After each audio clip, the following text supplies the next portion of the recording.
Hi all, welcome to Sanatan Strings YouTube channel. यहाँ पे मैं भगवत गीता का सिंपल और इजी एक्सप्लेनेशन कर रहा हूँ।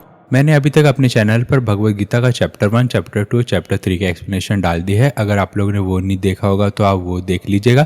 तो चलिए हम शुरुआत करते हैं भगवत गीता के चैप्टर 4 के एक्सप्लेनेशन पर।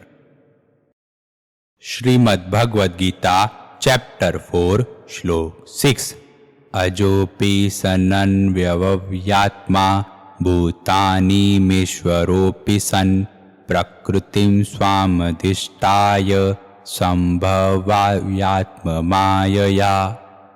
हे अर्जुन, यद्यपि मैं अजन्मा और अविनाशी हूँ और यद्यपि मैं समस्त जीवों का स्वामी हूँ, फिर भी प्रत्येक युग में मैं अपने आदि दिव्य रूप में प्रकट होता हूँ। अभी श्लोक में भगवान अपने अवतार का डिटेल डिस्क्रिप्शन देते हैं, वर्णन करते हैं। पिछले के श्लोक में भगवान ने अर्जुन को कहा था कि मुझको मेरे सारे जन्मों की बात याद है और तेरे भी सारे जन्मों की बात याद है, पर तुझको ना ही तो तेरे जन्मों की बात याद है ना ही मेरे जन्मों की बात याद है।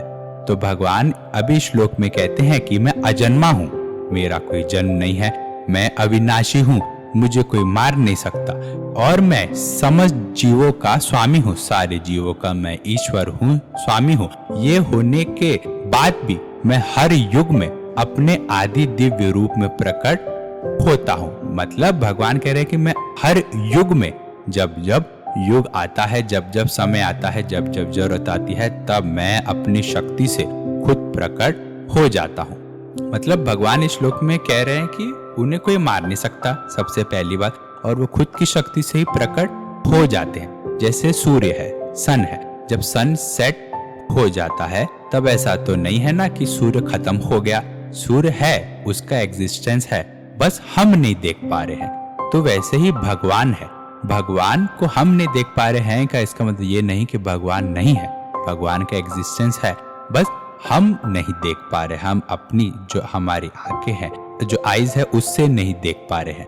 जैसा भगवान कृष्ण अर्जुन को 11वें चैप्टर में कहेंगे कि तू अपने इस आंखों से मुझको नहीं देख पाएगा, तो भगवान अर्जुन को दिव्य दृष्टि देते हैं ताकि वो भगवान के ओरिजिनल फॉर्म को देख पाए। तो ये भी बात भगवान इस श्लोक में कह रहे हैं कि भगवान का जैसे जन्म होता है, फिर उसके बाद बालकपन से युवावस्था आती है, फिर युवावस्था से वृद्धावस्था आती, तो भगवान का युवावस्था के बाद वृद्धावस्था आती ही नहीं है।